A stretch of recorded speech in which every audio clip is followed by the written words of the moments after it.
on Refined, the Bachelorette goes unhinged. Bye, Snakey. Bye, Snakey. See what a bitch does when a bitch is confronted? It's a reality stunner as Rachel goes rogue with a slew of shocking eliminations. Then, You guys want a dog? peanut butter and jelly on a hot dog? What's the secret? Like, is it just regular peanut butter and jelly? Our Refined super eater says woof to the best dogs in town.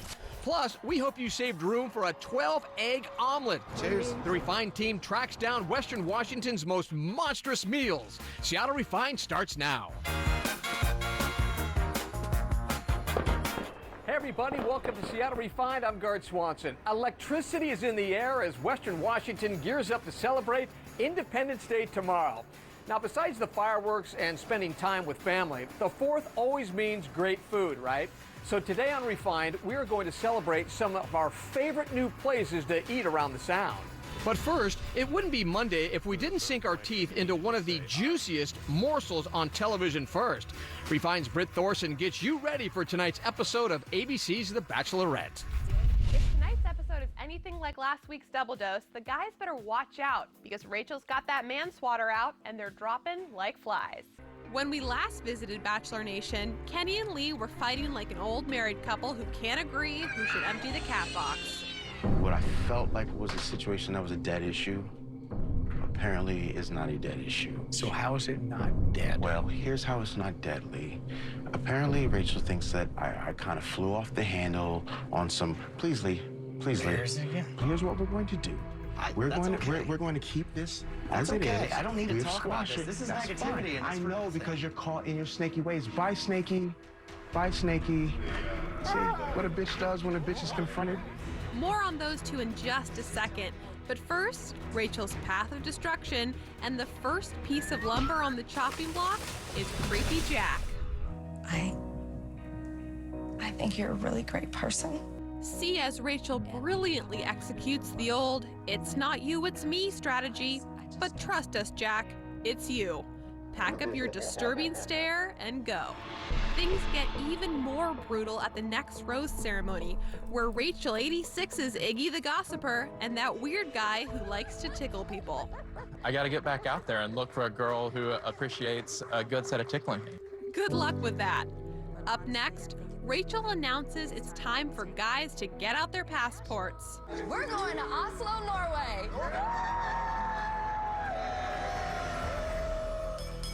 No sooner do they touch down in Oslo than Rachel jets off for a date with Brian. Now, Rachel seems super smitten with this guy. They share stories about being ugly ducklings, yada, yada, yada. But if you ask me, he seems like a stage 5 clinger. I just wanted to let you know that, with everything that we've gone through so far, I'm truly falling in love with you. Too much, too soon, Brian. And the makeout is just out of control gross. Now, this week's group date has some real winners and losers. The winner is definitely Peter. As the rest of the guys learn to play handball, Peter gets handsy with Rachel. So my man Peter, Clark Kent, I don't know what happened, but next thing you know, he picks her up and he has a handful of ass. I'm talking about a handful of ass. Then later, Peter's 5 minutes of alone time with Rachel in her suite turns into a 3.5-hour soak in a hot tub. Gee, I wonder what they found to talk about. The group date loser? That's gotta be Josiah. Josiah's one of those guys who thinks he's got major game, but in reality, he's sort of like Pepe Le Pew without the smell. Your beauty just radiates from your core. You are the aroma of spring flowers that bloom in the spring. I honest to God believe that you are the woman for me. Come, my little peanut of brittle. I think you get my point. Hey, guys. Up next, the moment everyone's waited for, Rachel's 2-on-1 date with Kenny and Lee. Now, everything about this date is a misery. The trio helicopter out to the middle of nowhere, it seems like it's freezing, and the endless he said is about as romantic as a root canal. Lee disclosed to me that Kenny has been aggressive, violent, threatening, and that he pulled him out of a van. Oh, God. Oh, God. Oh, God. Oh, God. Oh, God. Kenny's response was that he was just as shocked as I was to learn that information. It must feel terrible that you have to lie so terribly. You told this woman that I pulled you out of a van? No, I didn't say that. If I had ever been physical with you, you would bear the scars. You garbage piece of. And that's all I got to say to you. These two are acting like little girls. I hate to say it, but Rachel, it's time to man up. Lee, after hearing what I heard today, I don't trust you. And because of that, I'm gonna send you home.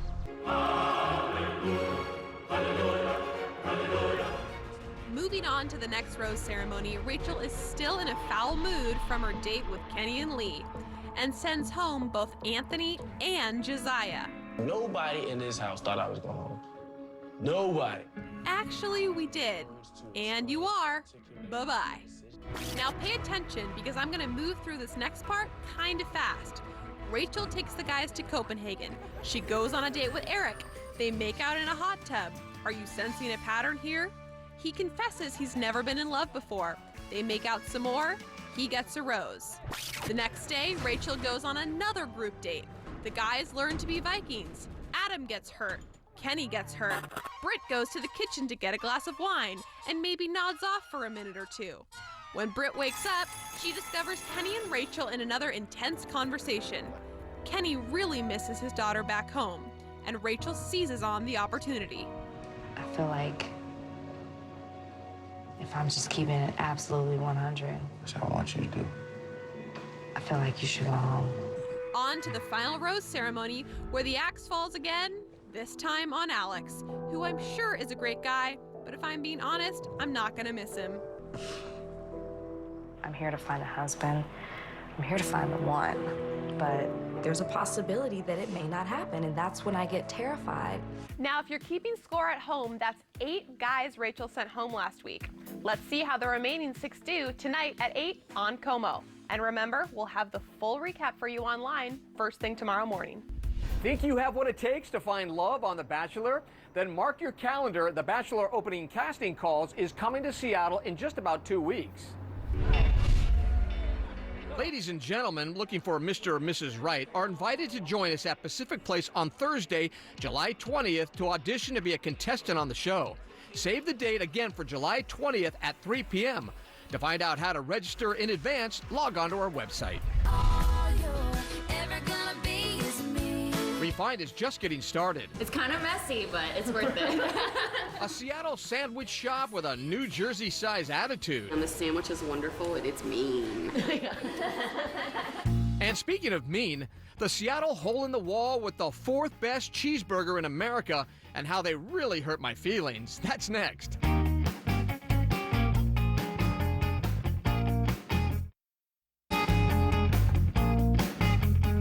Welcome back to the show. I'm Gert Swanson.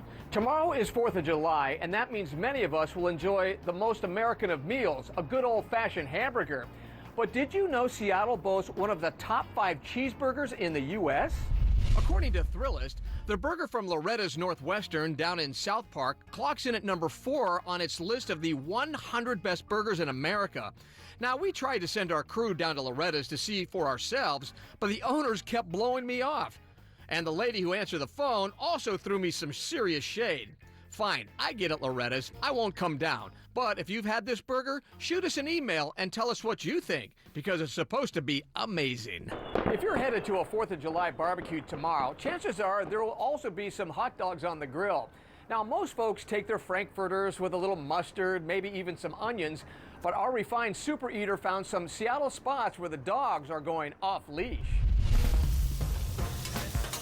John Prentice is a man with an appetite. Good thing, too, because we sent him to find the best hot dogs in Seattle. And what better place to start than at Dog in the Park in the heart of downtown. Owner Ramazan Center claims this is the birthplace of the Seattle dog. New York dog, Chicago dog, Philadelphia dog, and now we have Seattle dog. It started right here. And what is a Seattle dog? Cream cheese, toasted bun, caramelized vegetables, Bon appetit. Well, whether or not this is where it all began, we agree the Seattle dog is world-class delicious, and our super eater is ready to dig in. All right, well, let's try one. Here we go. I make you one, and you tell us how good it is. One Seattle dog, sir. I hope and I wish all the Seattleites, if they didn't try Seattle dog, they must come here and try it and spread the word to the rest of the world. You got it, Ramazan. Our next stop is a little cart named Das Bratwagen. It's loosely translated from German, meaning the sausage cart.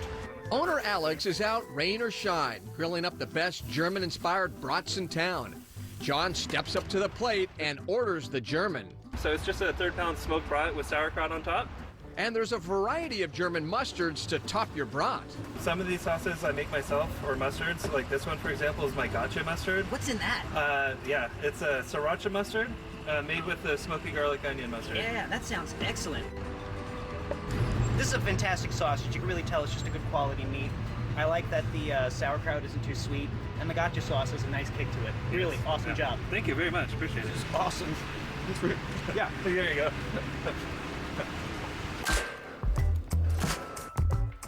Well, from traditional German to something that sounds like a 9-year-old would invent, when we heard about this next hot dog, we knew we had to send John in to try it out. Peanut butter and jelly? Yeah, it's bomb. I'm telling you, dude. What's the secret? Like, is it just regular peanut butter and jelly? It's regular peanut butter, it's roasted raspberry, chipotle jam, cream cheese, and slices of bacon. All right, that sounds like the bacon is what makes it. that sounds like a game changer. Yeah. Let's give this a shot, okay? You can find Chad Ostrom at Rain City Hot Dogs in front of the Lowe's on Rainier Avenue, slinging smoky PBJ dogs 5 days a week. Chad, what is this? A fork? It's a fork, man. It gets messy.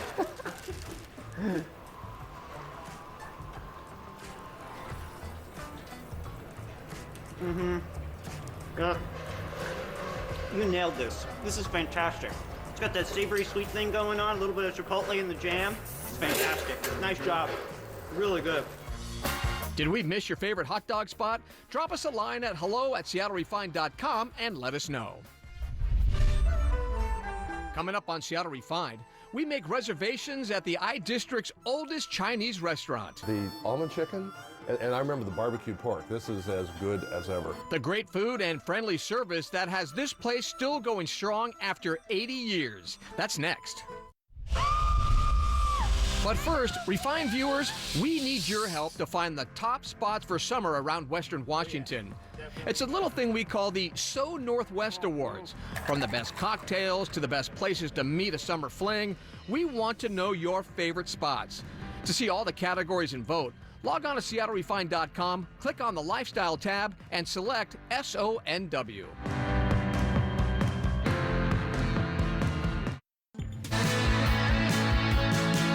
Welcome back to Refined. We are starting the Independence holiday a little early with some foodie fireworks.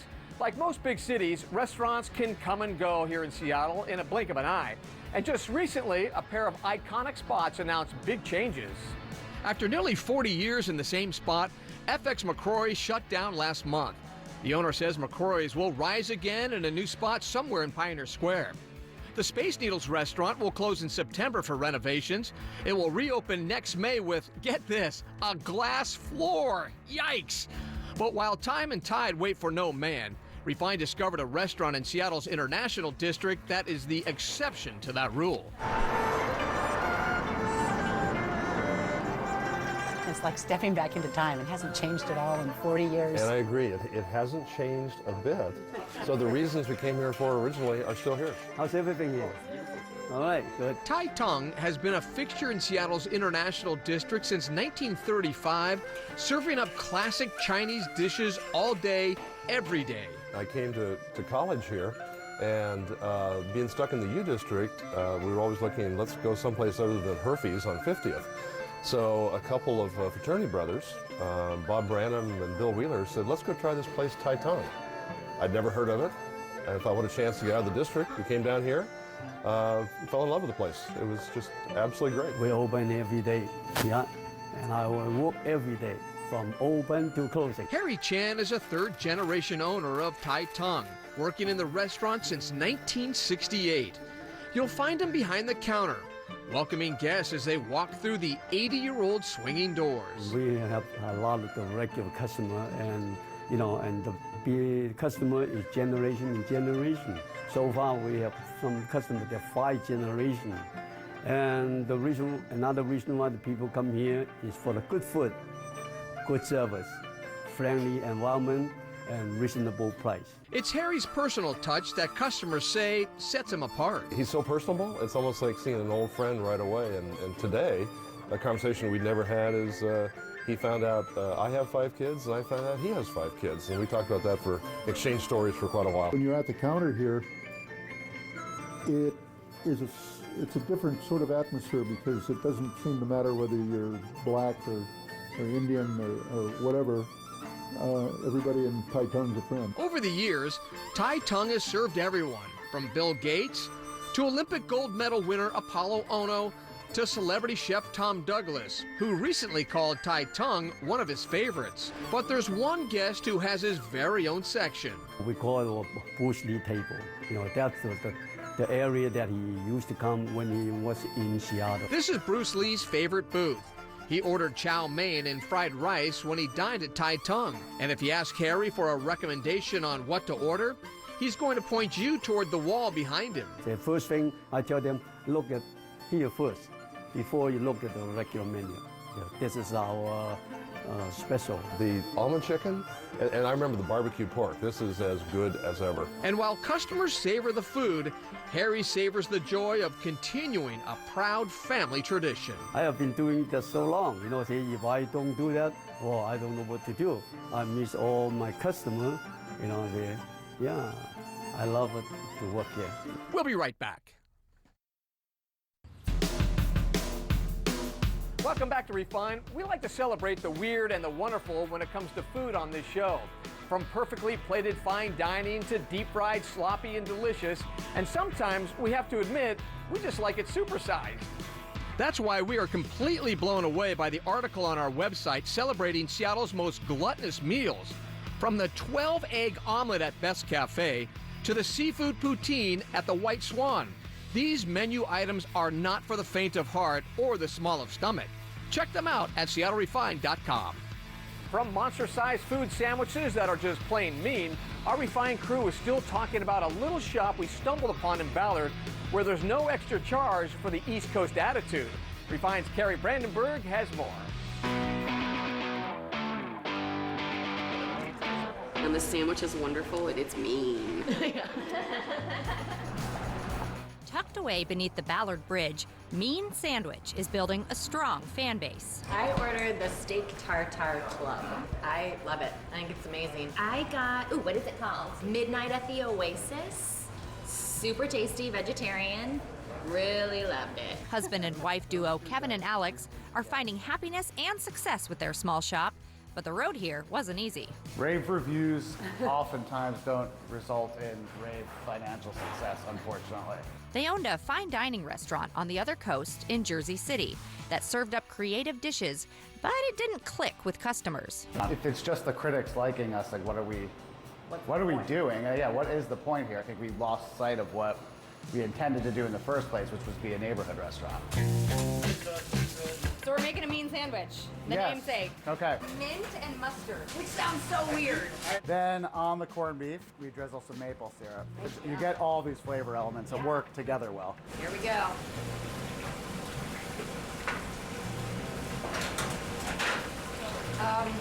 That's delicious.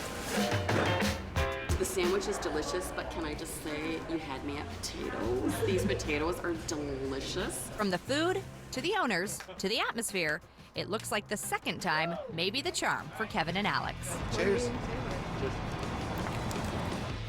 All right, that'll do it for today's show. I'm Gart Swanson. We'll see you next time right here on Seattle Refined.